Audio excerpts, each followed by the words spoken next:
नमः शिवाय। ओम नमः शिवाय। ओम नमः शिवाय।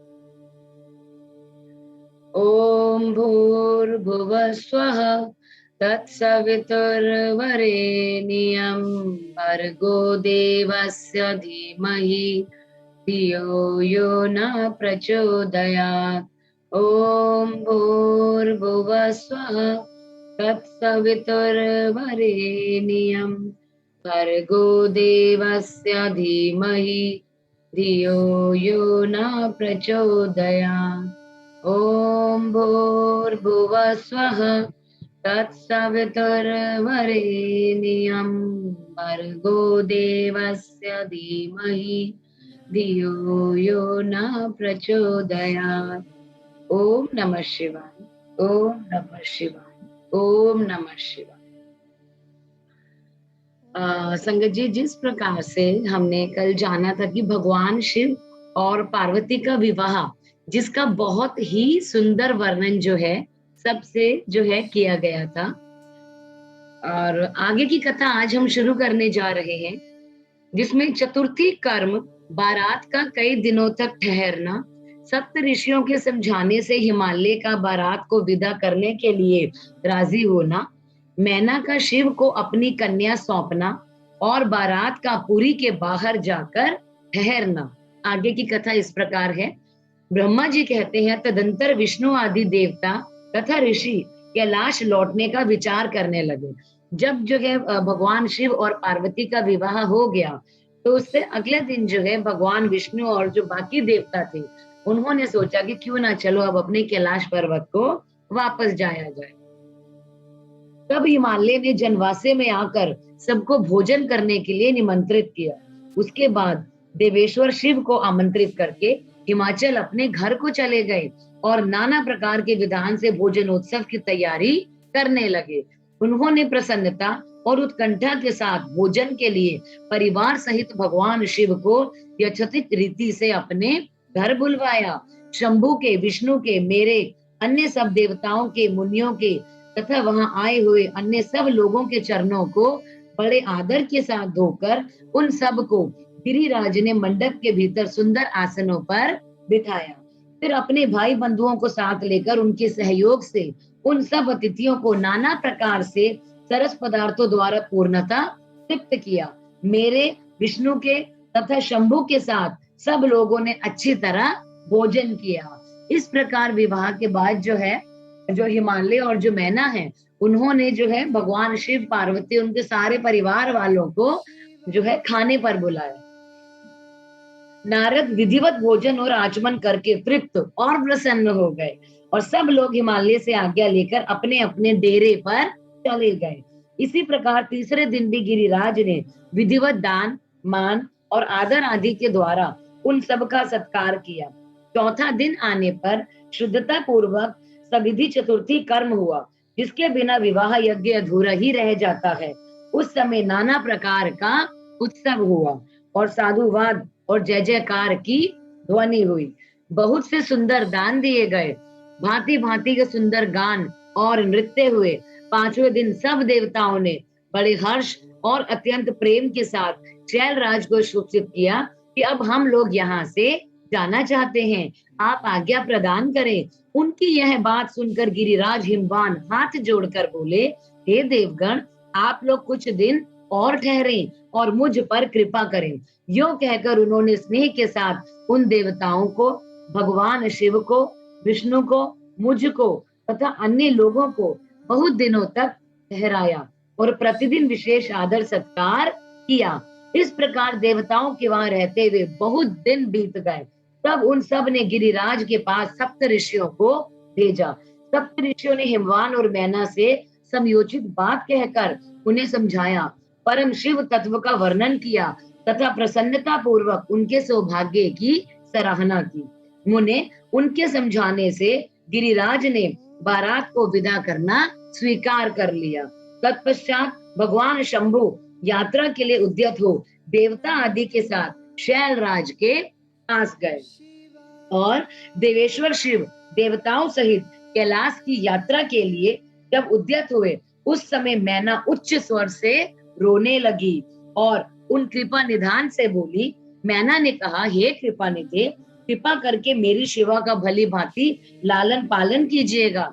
आप तो आशुतोष हैं, पार्वती के सहस्त्र अपराधों को भी क्षमा कीजिएगा।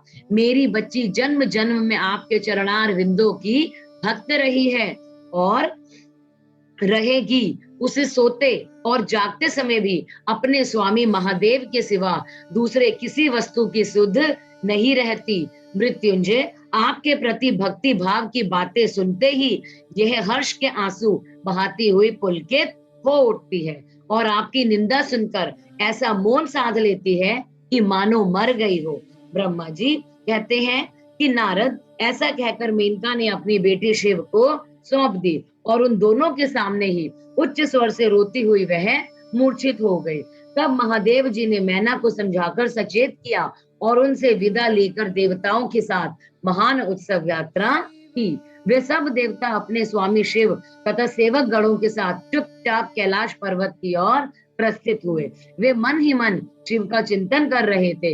हिमाचलपुरी के बाहरी बगीचे में आकर शिव के साथ सब देवता हर्ष और उत्साह के साथ ठहर गए और शिवा के आगमन की प्रतीक्षा करने लगे। मुनीश्वर, इस प्रकार देवताओं सहित शिव की श्रेष्ठ यात्रा का वर्णन किया गया। अब शिवा की यात्रा का वर्णन सुनो, जो विरह, व्यथा और आनंद दोनों से संयुक्त था। अब जिस प्रकार शिव जी जो है अपने घर जाने के लिए तैयार हो गए थे संगत जी, उसी प्रकार जो मैना है, अब उसका जो है किस तरह से वो भगवान शिव के साथ गई, तो उसमें उन्हें सुख की प्राप्ति भी होती है, साथ में बिछुड़ने का दुख भी होता है। तो हमें इसी के बारे में आगे जो है डिटेल में बताया गया। अब मैना की इच्छा के अनुसार एक ब्राह्मण पत्नी का पार्वती को पति धर्म का उपदेश देना। ब्रह्मा जी कहते हैं, नारद, तदंतर सप्त ऋषियों ने हिमालय से कहा, गिरिराज, अब आप अपनी पुत्री पार्वती देवी की यात्रा का उचित प्रबंध करें। मुनीश्वर, यह सुनकर पार्वती के भावी विरह का अनुभव करके गिरिराज कुछ काल तक अधिक प्रेम के कारण विषाद में डूबे रह गए। कुछ देर बाद सचेत हो शैलराज ने तथास्तु कहकर मैना को संदेश दिया। मुने, हिमवान का संदेश पाकर हर्ष और शोक के वशीभूत हुई मैना पार्वती को विदा करने के लिए उद्यत हो गई। शैलराज की प्यारी पत्नी मैना ने विधि पूर्वक वैदिक एवं लौकिक कुलाचार का पालन किया और उस समय नाना प्रकार के उत्सव मनाए। फिर उन्होंने नाना प्रकार के रत्न जटित सुंदर वस्त्रों और 12 आभूषणों के द्वारा राजोचित श्रृंगार करके पार्वती को विभूषित किया।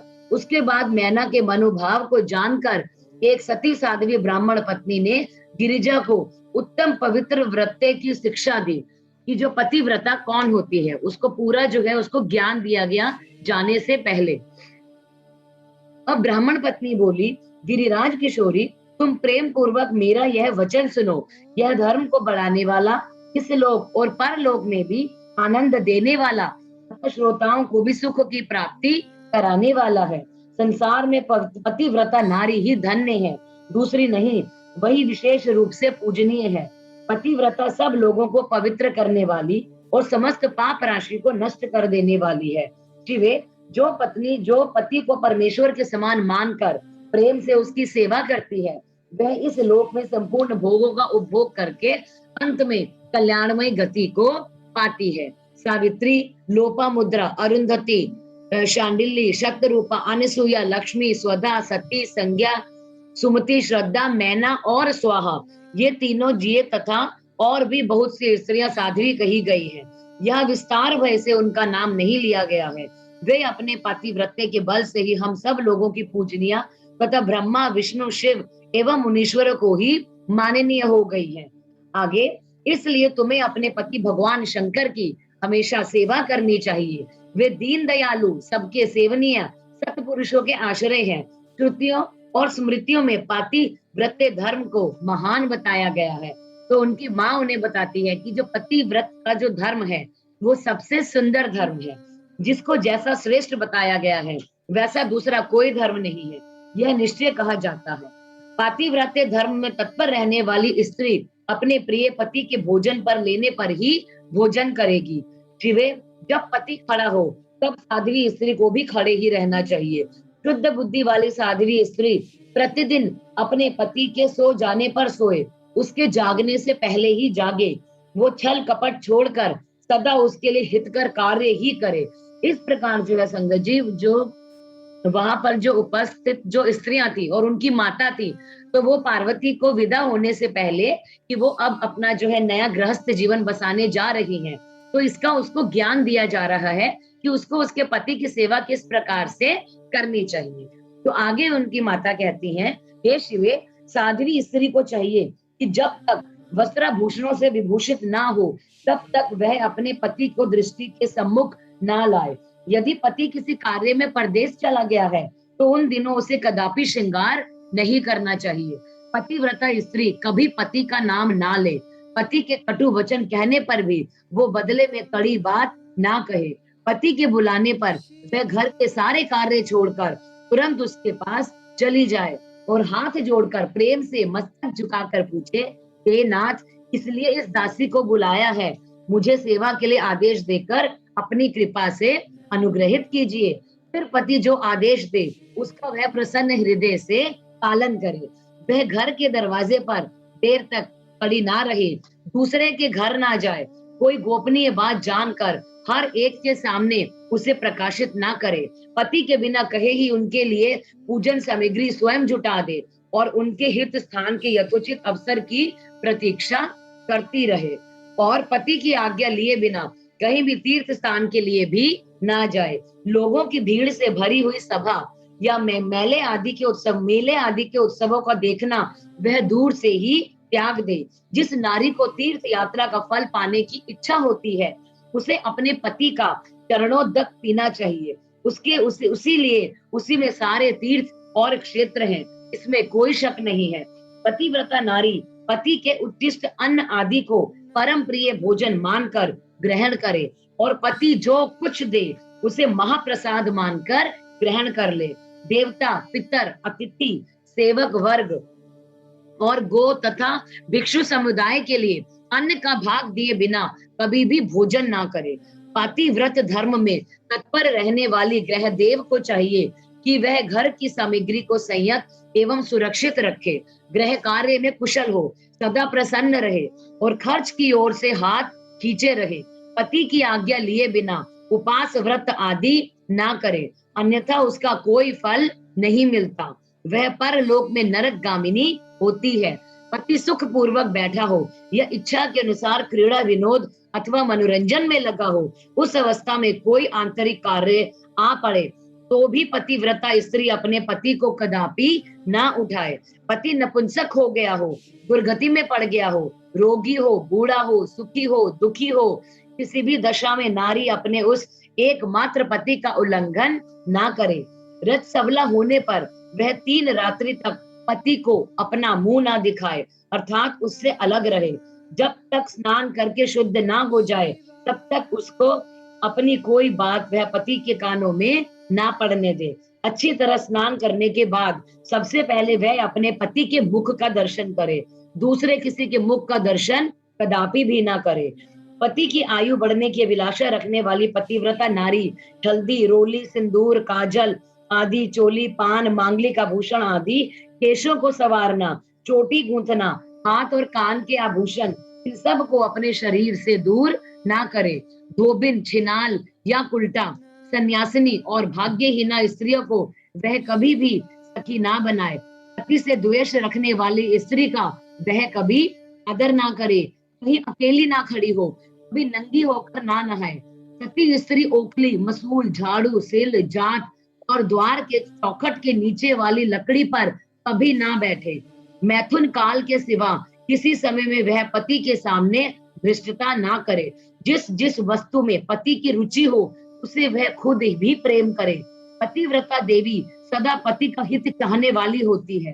वह पति के हर्ष में हर्ष माने, पति के मुख पर विषाद की छाया देख स्वयं भी विषाद में डूब जाए, या वह प्रियतम पति के प्रति ऐसी बर्ताव करे जिससे वह उन्हें प्यारी लगे। पुण्य आत्मा पतिव्रता स्त्री संपत्ति और विपत्ति में भी पति के लिए एक सी रहे, अपने मन में भी विकार ना आने दे और सदा धैर्य धारण किए रहे। घी, नमक, तेल आदि के समाप्त हो जाने पर पतिव्रता स्त्री पति से सहसा यह ना कह सके कि यह अमुक वस्तुएं नहीं हैं। इस प्रकार संगत जी हम देख रहे हैं कि जो पार्वती की जो माता है, उनको भगवान शिव के घर भेजने से पहले उन्हें पतिव्रता का जो है पूरा ज्ञान दे रही हैं कि उन्हें अपने पति के साथ किस प्रकार व्यवहार करना चाहिए और शादी के बाद, विवाह के बाद उन्हें कैसे रहना चाहिए। आगे वे बताते हैं कि जब पति को कष्ट हो या वो चिंता में पड़ा हो तो उसको कभी भी वो और चिंता में ना डाले। देवेश्वरी पतिव्रता नारी के लिए एकमात्र पति ही ब्रह्मा, विष्णु और शिव से भी अधिक माना गया है। जो पति की आज्ञा का उल्लंघन करते हैं, व्रत और उपवास आदि के नियम का पालन करती हैं, वह पति की आयु को हर लेती है, कुछ मरने में नरक पर जाती है। जो स्त्री पति के कुछ कहने पर क्रोध पूर्वक कठोर उत्तर देती है, वह गांव में कुतिया या निर्जन वन में सियारिन होती है। नारी पति से ऊंचे आसन पर ना बैठे, दुष्ट पुरुष के निकट ना जाए, पति से कभी कातर वचन ना बोले, किसी की निंदा ना करे, कलेश को दूर से ही त्याग दे, गुरुजनों के निकट ना तो उच्च स्वर से बोले और ना ही वो हंसे। जो बाहर से पति को आते देख तुरंत अन्न, जल, भोज्य वस्तु, पान और वस्त्र आदि से उसकी सेवा करती है, उनके दोनों चरण दबाती है, उनसे मीठे वचन बोलती है तथा प्रियतम के खेद को दूर करने वाले अन्यान्य उपायों से प्रसन्नता पूर्वक उन्हें संतुष्ट करती है, उसने मानो तीनों लोकों को तृप्त एवं संतुष्ट कर दिया हो। पिता, भाई, पुत्र और परिमित सुख देते हैं, परंतु पति असीम सुख देता है। अतः नारी को हमेशा अपने पति का पूजन करना चाहिए। पति ही देवता है, पति ही गुरु है, पति ही धर्म है, तीर्थ है एवं व्रत है। इसलिए सबको छोड़कर एकमात्र पति की ही आराधना करनी चाहिए। जो दुर्बुद्धि नारी अपने पति को त्याग कर एकांत में रहती है या व्यभिचार करती है, वह वृक्ष के खोखले में शयन करने वाली क्रूर उल्लू की तरह बन जाती है। जो पराये पुरुष को कटाक्ष पूर्ण दृष्टि से देखती है, वे ऐंचा तानी देखने वाली होती है। जो पति को छोड़कर अकेले मिठाई खाती है, वह गांव में सुअरी होती है अथवा बकरी होकर अपनी ही विष्ठा को खाती है। जो पति को तू कहकर बोलती है, वह गूंगी होती है। जो सौत से सदा ईर्ष्या रखती है, वह दुर्भाग्यवती होती है। जो पति की आंख बचाकर किसी दूसरे पुरुष पर दृष्टि डालती है, वो काणी, टेढ़े मेढ़े मुंह वाली तथा कुरूपा होती है। जैसे निर्जीव शरीर तत्काल अपवित्र हो जाता है, उसी तरह पतिहीना नारी भली भांति स्नान करने पर भी सदा अपवित्र ही रहती है। लोक में वह माता धन्य है, वह जन्म पिता दाता पिता धन्य है तथा वह पति भी धन्य है, जिसके घर में पतिव्रता देवी वास करती है। पतिव्रता के पुण्य से पिता, माता और पति के कुलों की 3-3 पीढ़ियों के लोग स्वर्ग लोक में सुख भोगते हैं। अर्थात जो जिस घर में जो स्त्रियां हैं पतिव्रता होती हैं, उनकी आगे की 3 पीढ़ियां जो है वो स्वर्ग लोक में जाती है। जो दुराचारणी स्त्रियां अपना शील भंग कर देती हैं, वे अपने माता पिता और पति तीनों के कुल को नीचे गिरा देती हैं तथा इस लोक और परलोक में भी दुख भोगती है। पतिव्रता का पैर जहां जहां पृथ्वी का स्पर्श करता है, वहां वहां की भूमि पाप हारिणी तथा परम पावन बन जाती है। भगवान सूर्य, चंद्रमा तथा वायुदेव भी अपने आप को पवित्र करने के लिए ही पतिव्रता का स्पर्श करते हैं और किसी दृष्टि से नहीं। जल भी सदा पतिव्रता का स्पर्श करना चाहता है और उसका स्पर्श करके वह अनुभव करता है कि आज मेरी जड़ता का नाश हो गया है और तथा आज मैं दूसरों को पवित्र करने वाला बन गया हूँ। भार्या ही गृहस्थ आश्रम की जड़ है, भार्या ही सुख की जड़ है, भार्या से ही धर्म के फल की प्राप्ति होती है तथा भार्या ही संतान की वृद्धि में कारण है। क्या घर घर में अपने रूप और लावण्य पर गर्व करने वाली स्त्रियां नहीं है, परंतु पतिव्रता स्त्री तो विश्वनाथ शिव के प्रति अपनी भक्ति होने से ही प्राप्त होती है। भार्या से इस लोक और परलोक में दोनों पर विजय पाई जाती है। भार्याहीन पुरुष अर्थात जिसकी पत्नी नहीं होती, वो देव यज्ञ, पितृ यज्ञ और अतिथि यज्ञ करने का अधिकारी नहीं होता। वास्तव में गृहस्थ वही है जिसके घर में पवित्रता स्त्री है। दूसरी स्त्री तो पुरुष को उस तरह अपना ग्रास बनाती है जैसे जरावस्था एवं राक्षसी। जैसे गंगा स्नान करने से शरीर पवित्र हो जाता है, उसी प्रकार पतिव्रता स्त्री का दर्शन करने पर सब कुछ पावन हो जाता है। पति को ही इष्ट देव मानने वाली नारी और गंगा में कोई भेद नहीं है। पतिव्रता और उसके पति देव उमा और महेश्वर के समान है। अतः विद्वान मनुष्य उन दोनों का पूजन करे। पति प्रणव है और नारी वेद की ऋचा। पति तप है और स्त्री क्षमा। नारी सत्य कर्म है और पति उसका फल है। शिवे, सती नारी और उसके पति दोनों दंपत्ति धन्य हैं। गिरिजा राजकुमारी, इस प्रकार मैंने तुमसे पतिव्रता धर्म का वर्णन किया है। अब तक तो सावधान हो, आज मुझसे प्रसन्नता पूर्वक पतिव्रता के भेदों का वर्णन सुनो। देवी, पतिव्रता नारियां उत्तमा आदि भेद से 4 प्रकार की बताई गई है। तो इसमें जो बताती है पार्वती की जो माँ है, जो उन्हें सीख दे रही है कि पतिव्रत का जो धर्म का जो पालन है वो किस प्रकार करना चाहिए, तो अब वो उन्हें नारियों के बारे में बताती है। वो कहती हैं कि जो पतिव्रता नारियां होती हैं वो 4 प्रकार की बताई गई हैं, जो अपना स्मरण करने वाले पुरुषों का सारा पाप हर लेती हैं। उत्तमा, मध्यमा, निष्कृष्टा और अति निकृष्टा, ये 4 प्रकार की नारियां हैं। ये पतिव्रता के 4 भेद हैं। अब मैं तुम्हें इनके लक्षण बताती हूँ, ये चारों हैं क्या। ध्यान देकर सुनो। भद्रे, जिसका मन सदा सपने में भी अपने पति को ही देखता है, दूसरे किसी पर पुरुष को नहीं देखता, वो स्त्री उत्तमा या उत्तम श्रेणी की पतिव्रता कही गई है।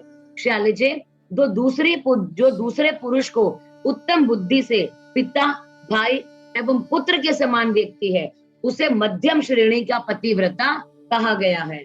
और जो मन से धर्म का विचार करके व्यभिचार नहीं करती और वह सदाचार में ही स्थित रहती है, उसे निकृष्टा अथवा निम्न श्रेणी का पतिव्रता कहा गया है। और जो पति के डर से और कुल में कलंक लगने के डर से व्यभिचार से बचने का प्रयत्न करती है, उसे पूर्व काल के विद्वानों ने अति निकृष्टा अथवा निम्नतम कोटि का जो है पतिव्रता बताया गया है। हे शिवे, ये 4 प्रकार की पतिव्रताएं समस्त लोगों का पाप नाश करने वाली होती हैं, उन्हें पवित्र बनाने वाली हैं। अत्रि की स्त्री अनसुईया ने ब्रह्मा, विष्णु और शिव, इन तीनों देवताओं की प्रार्थना से पातिव्रत्य के प्रभाव का उपभोग करके वाराह के शाप से मरे हुए एक ब्राह्मण को जीवित कर दिया था। अब शैल कुमारी शिवे, ऐसा जानकर तुम्हें नित्य प्रसन्नता पूर्वक पति की सेवा करनी चाहिए। पति सेवन सदा समस्त अभीष्ट फलों को देने वाला है। तुम साक्षात जगदम्बा महेश्वरी हो और तुम्हारे पति साक्षात भगवान शिव हैं। तुम्हारा तो चिंतन मात्र करने से स्त्रियां पवित्र हो जाती हैं।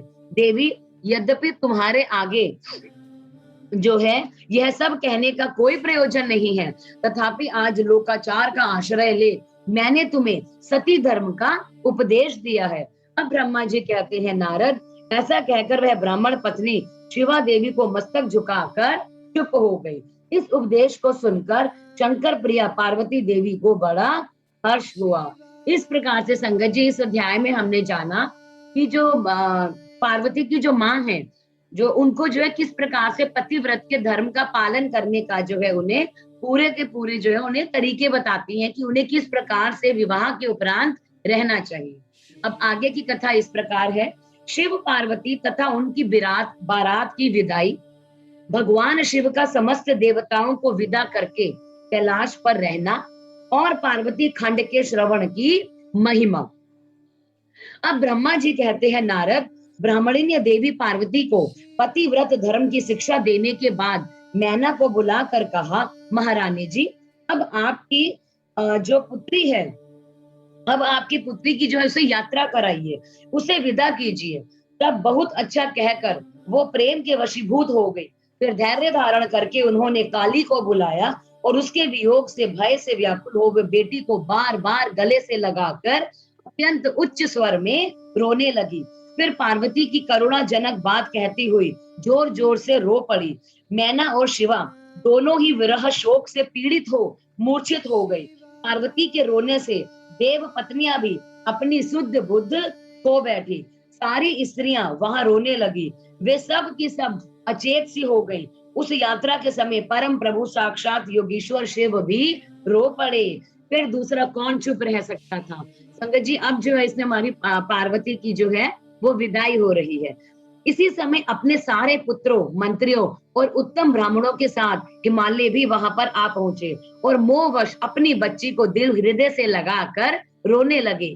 बेटी, तुम मुझे छोड़कर कहाँ जा रही हो? ऐसा कहकर सारे जगत को सूना मानते हुए वो बार बार विलाप करने लगे। उन ज्ञानियों में श्रेष्ठ पुरोहित ने अन्य ब्राह्मणों के सहयोग से कृपा पूर्वक अध्यात्म विद्या का उपदेश देते हुए सबको सुखद रीति से समझाया। पार्वती ने भक्ति भाव से माता पिता तथा गुरु को प्रणाम किया। वे महामाया होकर भी लोकाचार वश बार बार रो उठते थे। पार्वती के रोने से ही सारी स्त्रियां रोने लगती थी। माता मैना को बहुत रोई, भौजाइयां भी रोने लगी और यही दशा भाइयों की थी। शिवा की माँ, भाभियां तथा अन्य युवतियां बार बार रोदन करने लगी। भाई और पिता भी प्रेम और सौहार्दवश रोए बिना ना रह सके। उस समय ब्राह्मणों ने मिलकर सबको आदर पूर्वक समझाया और ये सूचित किया कि यात्रा के लिए यही सबसे उत्तम और सुखद लगन है। तब हिमालय और मैना ने विवेक पूर्वक धैर्य धारण करके शिवा के बैठने के लिए पालकी मंगवाई। ब्राह्मणों की पत्नियों ने शिवा को उस पर चढ़ाया और सबने मिलकर आशीर्वाद दिया। माता पिता और ब्राह्मणों ने भी अपनी शुभ कामना प्रकट की। मैना और हिमालय ने पार्वती को ऐसे ऐसे सामान दिए जो महारानी के योग्य थे। नाना प्रकार के द्रव्यों की शुभ राशि भेंट की जो दूसरों के लिए परम दुर्लभ थी। शिवा ने समस्त गुरुजनों को, माता पिता को, पुरोहित और ब्राह्मणों को और भुजाइयों और दूसरी स्त्रियों को प्रणाम करके यात्रा की। पुत्रों सहित बुद्धिमान हिमाचल भी स्नेह के वशीभूत हो पीछे पीछे गए और वहां पर पहुंच गए। अब जहां देवताओं के साथ भगवान शिव प्रसन्नता पूर्वक प्रतीक्षा कर रहे थे, वहां सब लोग बड़े प्रेम और आनंद के परस्पर मिले। उन सब ने भगवान को प्रणाम किया और उनकी प्रशंसा करते हुए वे पुरी को लौट गए। तदंतर कैलाश पहुंचकर भगवान शिव ने पार्वती से कहा, हे देवेश्वरी, तुम सदा से मेरी प्राण प्रिया हो। तुम्हें लीला पूर्वक इस बात की याद दिला रहा हूँ। तुम्हें पूर्व जन्म की बातों का तो याद होगा, अतः मेरे और अपने नित्य संबंध का यदि तुम्हें याद हो तो बताओ। अपने प्राणनाथ महेश्वर की यह बात सुनकर शंकर की नित्य प्रिय पार्वती मुस्कुराई और बोली, हे प्राणेश्वर, मुझे सारी बातें याद हैं, किंतु इस समय आप चुप रहिए और इस अवसर के अनुरूप जो कार्य है उसी को शीघ्र पूरा कीजिए। ब्रह्मा जी कहते हैं, नारद, प्रिया पार्वती के सैकड़ों सुधा धाराओं के समान मधुर वचन को सुनकर लोकाचार परायणा भगवान विश्वनाथ बड़े खुश हुए। उन्होंने बहुत सी सामग्रियां इकट्ठी करके नारायण आदि देवताओं को भली भांति ही मनोहर जो है भोज्य वस्तुएं खिलाई। इसी तरह अपने विवाह में पधारे हुए दूसरे लोगों को भी भगवान शंकर में प्रेम पूर्वक सुमधुर रस से युक्त नाना प्रकार का अन्न भोजन कराया। भोजन कराने के पश्चात उन सब देवताओं ने नाना रत्नों से विभूषित हो अपनी स्त्रियों और सेवक गणों के साथ आकर प्रभु चंद्रशेखर को प्रणाम किया। फिर प्रिय वचनों के द्वारा प्रसन्नता पूर्वक उनकी स्तुति एवं परिक्रमा करके शिव विवाह की प्रशंसा करते हुए वे सब लोग अपने अपने धाम को चले गए। मुने, साक्षात भगवान शिव ने लोकाचारवश भगवान विष्णु को और मुझको भी प्रणाम किया। ठीक उसी तरह जैसे वामन रूपधारी श्री हरि ने महेश्वरी कश्यप को नमस्कार किया था, तब मैंने और श्री विष्णु ने शिव को हृदय से लगाकर उनको आशीर्वाद दिया। तदंतर श्री हरि ने उन्हें पर ब्रह्म परमात्मा मानकर उनकी उत्तम स्तुति की। इसके बाद मेरे सहित भगवान विष्णु शिव से विदा ले शिव और शिवा प्रसन्नता पूर्वक हाथ जोड़कर उनके विवाह की प्रशंसा करते हुए अपने उत्तम धाम को चले गए। अब भगवान शिव भी पार्वती के साथ सानंद विहार करते हुए अपने निवास भूत कैलाश पर्वत पर रहने लगे और समस्त शिव गणों को इस विवाह से बड़ा सुख मिला। वे अत्यंत भक्ति पूर्वक शिवा और शिव की आराधना में लग गए। तात इस प्रकार मैंने परम मंगलमय शिव विवाह का वर्णन किया है। यह शोकनाथ आनंददायक, धन और आयु की वृद्धि करने वाला है। जो पुरुष भगवान शिव और शिवा में मन लगाकर पवित्र हो, प्रतिदिन इस प्रसंग को सुनता एवं नियम पूर्वक दूसरों को सुनाता है, वह शिव लोक प्राप्त कर लेता है। यह अद्भुत आख्यान कहा गया जो मंगल का स्थान है। यह संपूर्ण विघ्नों को शांत करके समस्त रोगों का नाश करने वाला है। इसके द्वारा स्वर्ग, यश, आयु, पुत्र और पौत्रों की प्राप्ति होती है। यह संपूर्ण कामनाओं का जो है पूर्ण करता, इस लोक में भोग देता है और परलोक में मोक्ष की प्राप्ति कराता है। शुभ प्रसंग को सुनने से अपमृत्यु का शमन होता है और परम शांति की प्राप्ति होती है। यह समस्त बुरे सपनों का नाश करता है और बुद्धि एवं विवेक आदि का साधक है। अपने शुभ की इच्छा रखने वाले लोगों को शिव संबंधी जो है सभी उत्सवों में प्रसन्नता के साथ प्रयत्न पूर्वक इसका पाठ करना चाहिए। ये भगवान शिव को संतोष प्रदान करने वाला है। विशेषतः देवता आदि की प्रतिष्ठा के समय तथा शिव संबंधी सभी कार्यों के प्रसंग में प्रसन्नता पूर्वक इसका पाठ करना चाहिए अथवा पवित्र हो शिव पार्वती के इस कल्याणकारी चरित्र का श्रवण करना चाहिए। ऐसा करने से समस्त कार्य सिद्ध हो जाते हैं। यह सत्य है, सत्य है, इसमें कोई शक नहीं है। इस प्रकार से संगत जी हमारा जो रुद्र संहिता का जो पार्वती खंड था वो यहाँ पर समाप्त होता है। आगे हमारा रुद्र संहिता का चतुर्थ कुमार खंड है। अब हम रुद्र संहिता के चतुर्थ खंड को शुरू करने जा रहे हैं। ओम नमः शिवाय।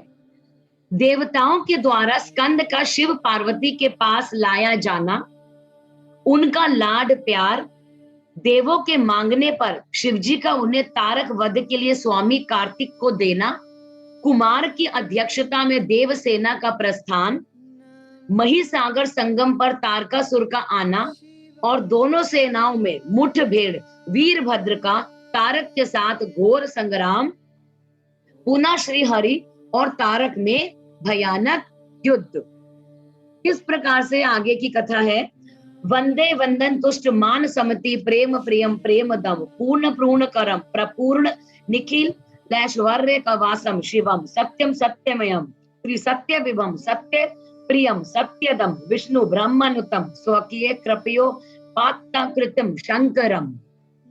अर्थात वंदना करने से जिसका मन प्रसन्न हो जाता है, जिन्हें प्रेम अत्यंत प्यारा है, जो प्रेम प्रदान करने वाले, पूर्णानंदमय, भक्तों की अभिलाषा पूर्ण करने वाले, संपूर्ण ऐश्वर्यों के एकमात्र आवास स्थान और कल्याण स्वरूप सत्य जिनका श्री विग्रह है और जो सत्यमय है, जिनका ऐश्वर्य त्रिकाला बाधित है, जो सत्य प्रिया एवं सत्य प्रदाता है, ब्रह्मा और विष्णु जिनकी स्तुति करते हैं, इच्छा के अनुसार शरीर धारण करने वाले उन भगवान शंकर की मैं वंदना करता हूँ। श्री नारद जी ने पूछा, देवताओं का मंगल करने वाले देव परमात्मा शिव तो सर्व समर्थ है, आत्मा राम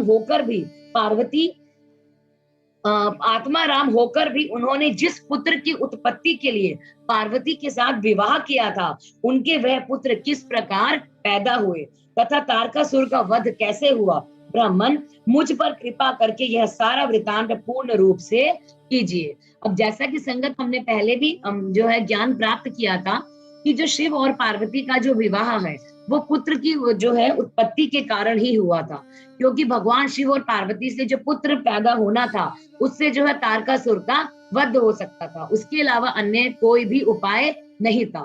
तो अब नारद जी पूछते हैं ब्रह्मा जी से कि मुझे बताओ कि किस प्रकार से पुत्र हुआ और किस प्रकार से जो उसने तारकासुर का वध किया।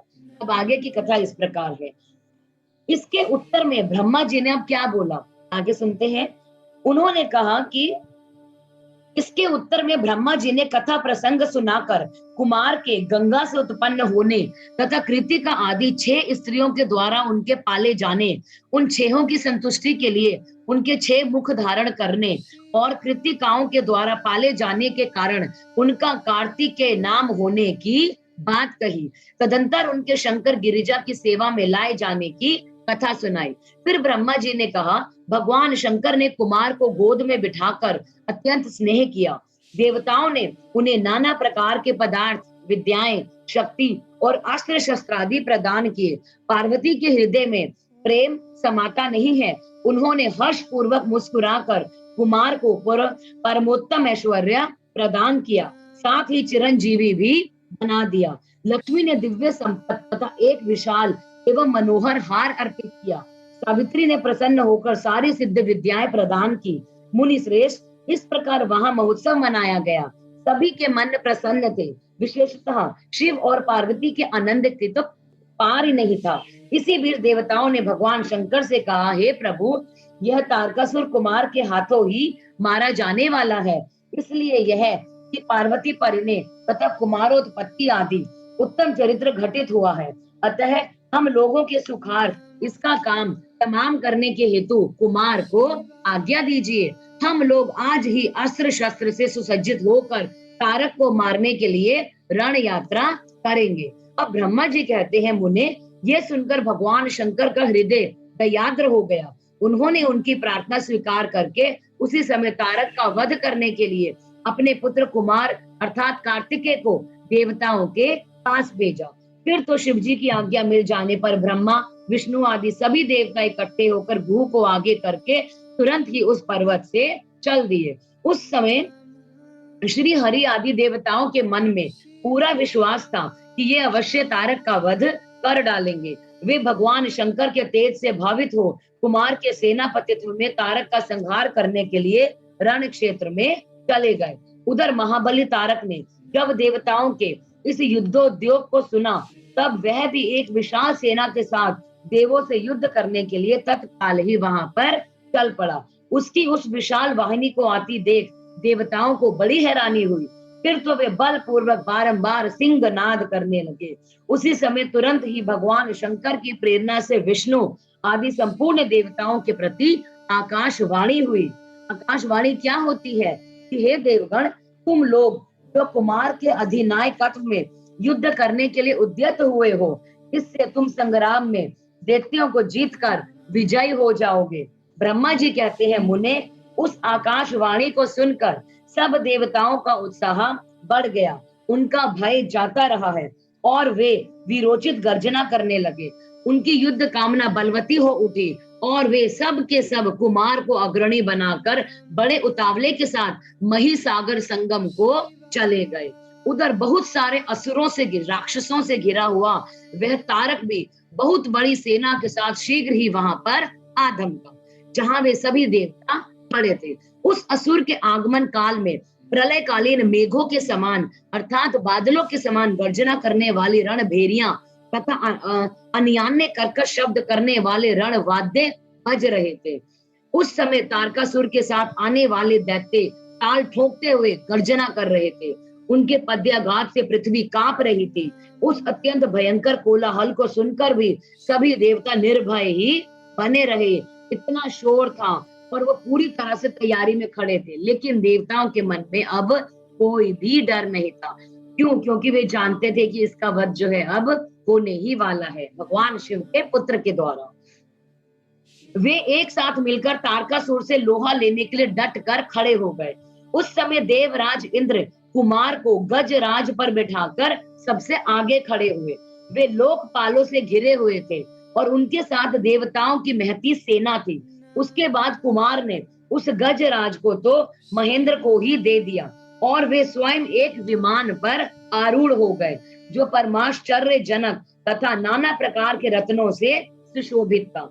उस समय उस विमान पर सवार होने से सर्वगुण संपन्न महायशस्वी शंकर पुत्र प्राप्त करके शंकर पुत्र कुमार जो है उत्कृष्ट शोभा से संयुक्त होकर सुशोभित हो रहे थे। उन पर परम प्रकाशमान चवर डुलाए जा रहे थे।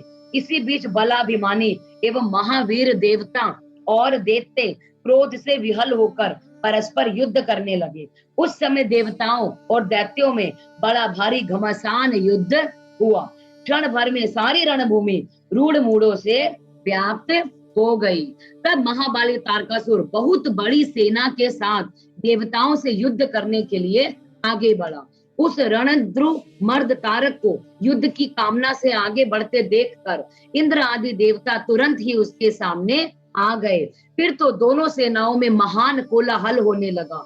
तत्पश्चात देवों और असुरों का विनाश करने वाला ऐसा द्वंद्व युद्ध प्रारंभ हुआ, जिसे देखकर वीर लोग खुशी से समा गए और कायरों के मन में डर आ गया। इसी समय वीरभद्र कुपित होकर महाबली प्रमथ गणों के साथ वीराभिमानी तारक के समीप आ पहुंचे। वे बलवान गणनायक भगवान शिव के कोप से उत्पन्न हुए थे, अतः समस्त देवताओं को पीछा करके युद्ध की अभिलाषा से तारक के सामने डट गए।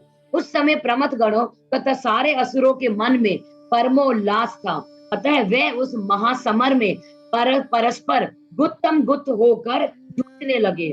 तदंतर वीरभद्र से तारक का भयानक युद्ध हुआ। इसी बीच असुरों की सेना रण से विमुख होकर भाग गई। इस प्रकार अपनी सेना को तितर बितर हुई देखकर उसका जो नायक था तारकासुर, वह गुस्से से भर गया और 10,000 भुजाएं लेकर सिंह पर सवार होकर देवगणों को मारने के लिए वेग पूर्वक उनकी ओर बढ़ा। अब वह युद्ध के मुहाने पर देवों और प्रमथ गणों के नेता महाबली वीरभद्र उसके उस कर्म को देखकर उसका वध करने के लिए अत्यंत कुपित हो उठे। फिर तो उन्होंने भगवान शिव के चरण कमल का ध्यान किया और ऐसा श्रेष्ठ त्रिशूल हाथ में लिया जिसके तेज से सारी दिशाएं और आकाश प्रकाशित हो उठे। इसी अवसर पर महान कौतुक प्रदर्शन करने वाले स्वामी कार्तिक ने तुरंत ही वीर बाहु द्वारा कहलाकर उस युद्ध को रोक दिया। तब स्वामी की आज्ञा से वीरभद्र उस युद्ध से हट गए। यह देखकर असुर सेनापति महावीर तारक कुपित हो उठा। वह युद्ध कुशल तथा नाना प्रकार के अस्त्रों का जानकार था, अतः देवताओं को ललकार कर उन पर बाणों की वृष्टि करने लगा। उस समय बलवानों में श्रेष्ठ असुर राज तारक ने ऐसा महान कर्म किया कि सारे देवता मिलकर भी उसका सामना नहीं कर पाए। उन भयभीत देवताओं को यों पिटते देखकर भगवान अच्युत को क्रोध आ गया। वे उन भगवान श्री हरि ने आयुध सुदर्शन चक्र और शांड धनुष को लेकर युद्ध स्थल में महादैत्य तारक पर आक्रमण करना शुरू कर दिया। अब मुने तदंतर सबके देखते देखते श्री हरि और तारकासुर में अत्यंत भयंकर एवं रोमांचकारी महायुद्ध छिड़ गया। इसी बीच अच्युत ने कुपित होकर महान सिंह नाद किया और धधकती हुई ज्वालाओं के से प्रकाश वाले अपने चक्र को उठाया।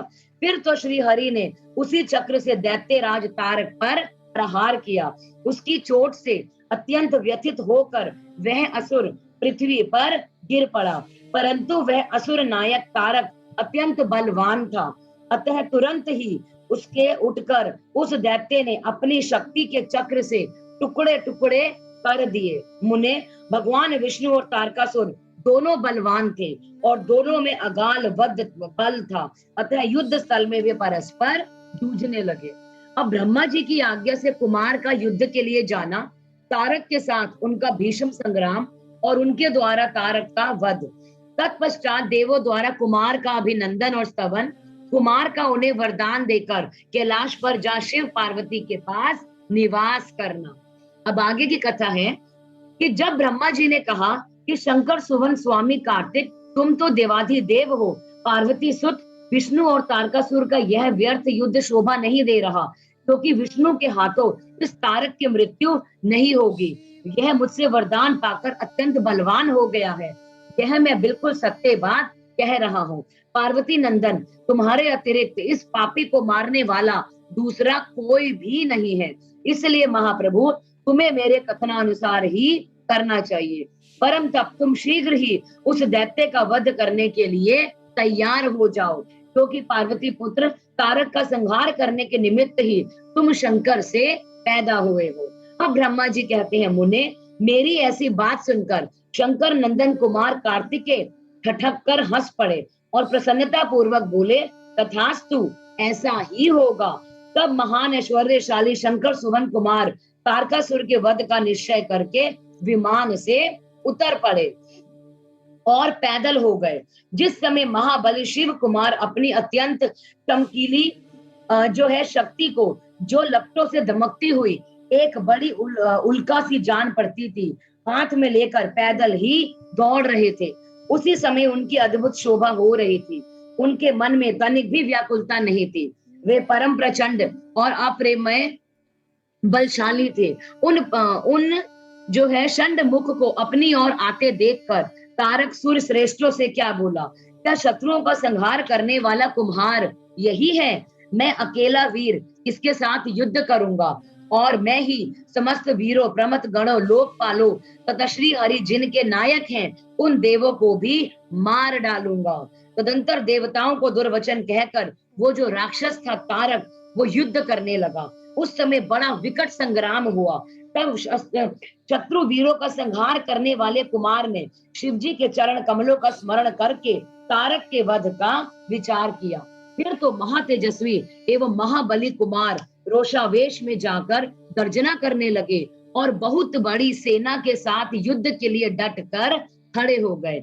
उस समय समस्त देवताओं ने जय जयकार का शब्द किया और देव ऋषियों ने ईष्टवाणी द्वारा उनकी स्तुति की। तब तारक और कुमार का संग्राम प्रारंभ हुआ, जो अत्यंत दुस्सह, महान, भयंकर और संपूर्ण प्राणियों को भयभीत कराने वाला था। कुमार और तारक दोनों ही शक्ति युद्ध में परम प्रवीण थे, अतः अत्यंत रोषावेश में वे परस्पर एक दूसरे पर प्रहार करने लगे। परम पराक्रमी वे दोनों नाना प्रकार के पैंतरे बदलते हुए गर्जना कर रहे थे और अनेक प्रकार से दाव पैंच से एक दूसरे पर आघात करा रहे थे। उस समय देवता, गंधर्व और किन्नर सभी चुपचाप खड़े हो गए। वह दृश्य देखते रहे। उन्हें परम विस्मय हुआ, यहाँ तक कि वायु का चलना बंद हो गया। सूर्य की प्रभा फीकी पड़ गई और पर्वत एवं वन, काननों सहित सारी पृथ्वी कांप उठी। इसी अवसर पर हिमालय आदि पर्वत स्नेहाभिभूत होकर कुमार की रक्षा के लिए वहां पर आ गए। तब उन सभी पर्वतों को भयभीत देखकर शंकर और गिरिजा के पुत्र कुमार उन्हें सांत्वना देते हुए बोले, महाभाग पर्वतों, तुम लोग डरो मत, तुम्हें किसी प्रकार की चिंता नहीं करनी चाहिए। मैं आज तुम सब के लोगों की आंखों के सामने इस पापी का काम तमाम कर दूंगा। क्यों यो उन पर्वतों और देवगणों को ढाढ़स बंधाकर कुमार ने गिरिजा और शंभु को प्रणाम किया तथा अपनी कांतिमती शक्ति को हाथ में लिया। अब शंभु पुत्र कुमार महाबली तथा महान ऐश्वर्यशाली तो थे ही। जब उन्होंने तारक का वध करने की इच्छा से शक्ति हाथ में ली, उस समय उनकी अद्भुत शोभा हुई। तदंतर शंकर जी के तेज से संपन्न कुमार ने उस शक्ति से तारकासुर पर, जो समस्त लोगों को कष्ट देने वाला था, प्रहार किया। उस शक्ति के आघात से तारकासुर के सारे अंग छिन्न भिन्न हो गए और संपूर्ण असुर गणों का अधिपति वह महावीर सहसा धराशायी हो गया। मुने, सबके देखते देखते वही कुमार द्वारा मारे गए तारक के प्राण पखेरु उड़ गए। उस उत्कृष्ट वीर तारक को महासमर में प्राण रहित होकर गिरा हुआ देखकर वीरवर कुमार ने पुनः उस पर वार नहीं किया और उस महाबली दैत्यराज तारक के मारे जाने पर देवताओं ने बहुत से असुरों को मौत के घाट उतार दिया। उस युद्ध में कुछ असुरों ने भयभीत होकर हाथ जोड़ लिए, कुछ के शरीर छिन्न भिन्न हो गए और हजारों दैत्य मृत्यु के अतिथि बन गए। कुछ शरणार्थी दैत्य अंजलि भरकर पाही पाही रक्षा कीजिए ऐसा ही पुकारते हुए कुमार के चरणों पर गिर गए। कुछ मार डाले गए, कुछ मैदान छोड़कर भाग गए। सहस्रों दैत्य जीवन की आशा से भागकर पाताल में घुस गए। उन सब की आशाएं भग्न हो गई थी और मुख पर दीनता छाई हुई थी। मुनीश्वर, इस प्रकार वह सारी दैत्य सेना विनष्ट हो गई थी और देवगणों के भय से कोई भी वहां पर ठहर नहीं सका। उस दुरात्मा तारक के मारे जाने पर सभी लोग निष्कंटक हो गए और इंद्र आदि सभी देवता आनंद मगन हो गए और यों कुमार की विजय देखकर एक साथ ही संपूर्ण देवताओं तथा त्रिलोकी के समस्त प्राणियों को महान आनंद प्राप्त हुआ। उस समय भगवान शंकर भी कार्तिकेय की विजय का समाचार पाकर प्रसन्नता से भर गए। भगवान शिव को संगत जी जैसे ही पता चला कि उनके पुत्र ने एक भयानक राक्षस का वध कर दिया है, तो वो खुशी से भर गए और पार्वती के साथ गणों से घिरे हुए वो उसी स्थान पर आ गए। जब जब जिनके हृदय में स्नेह समता नहीं था, वे पार्वती जी का परम प्रेम पूर्वक सूर्य के समान तेजस्वी अपने पुत्र कुमार को अपनी गोद में लेकर लाड प्यार करने लगे। उसी अवसर पर अपने पुत्रों से घिरे हुए हिमालय ने बंधु बांधवों तथा अनुयायियों के साथ आकर शंभु, पार्वती और गुह का स्तवन किया। उसके बाद संपूर्ण देवगण, मुनि, सिद्ध और चारणों ने शिव नंदन कुमार शंभु और परम प्रसन्न हुई पार्वती की स्तुति की।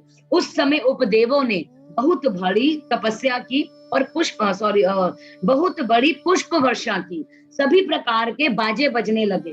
विशेष रूप से जय जयकार और नमस्कार के शब्द बारंबार उच्च स्वर से गूंजने लगे। उस समय वहां एक महान विजयोत्सव मनाया गया, जिसमें कीर्तन की विशेषता थी। वह स्थान गाने बजाने के शब्द तथा अधिकाधिक ब्रह्म घोष से व्याप्त था। मुने समस्त देवगणों ने प्रसन्नता पूर्वक गा बजाकर और हाथ जोड़कर भगवान जगन्नाथ की स्तुति की।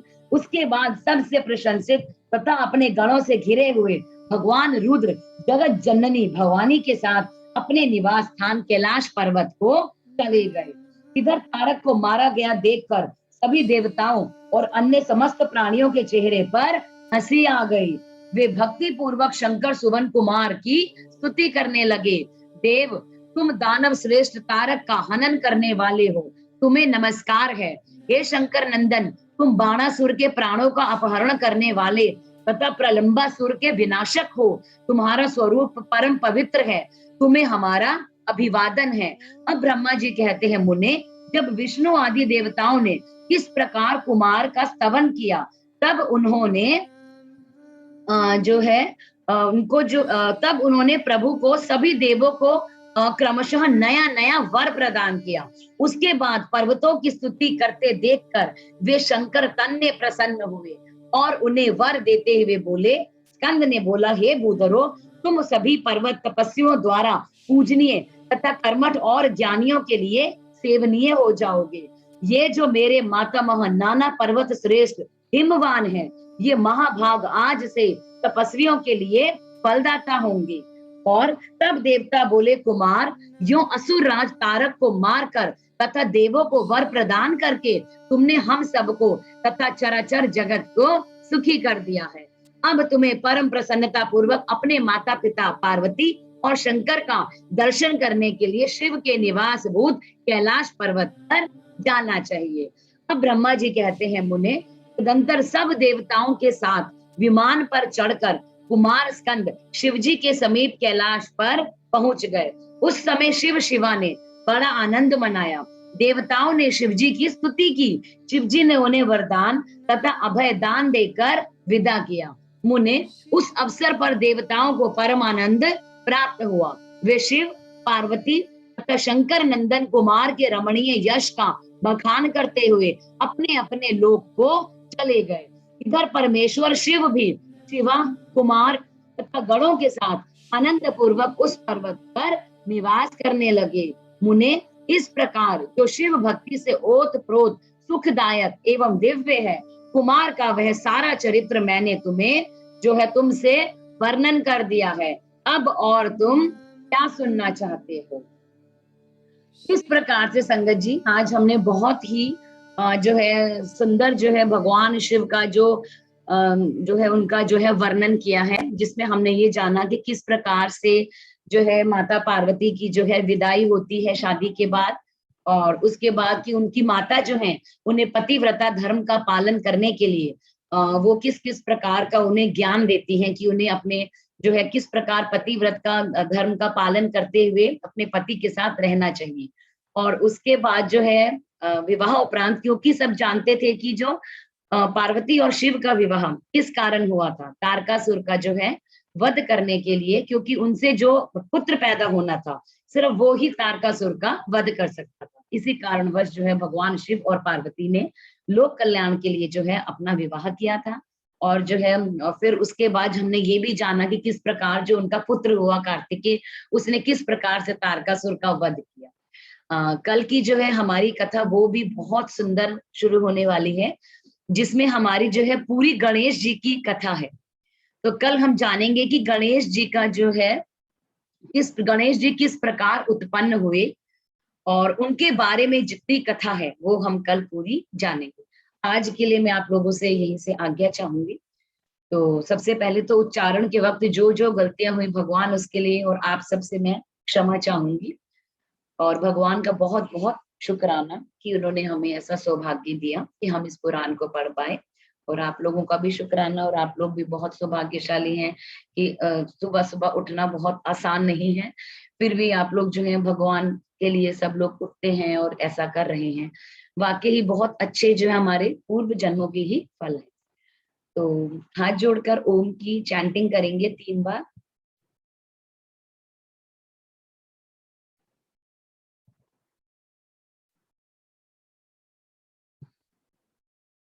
ओ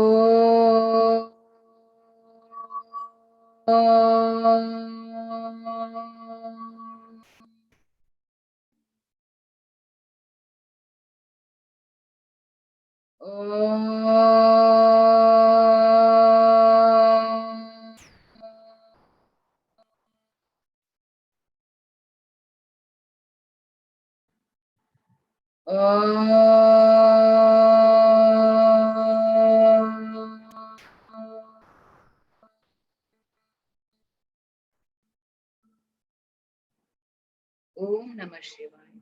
ओम नमः शिवाय। ओम नमः शिवाय। जय गुरु।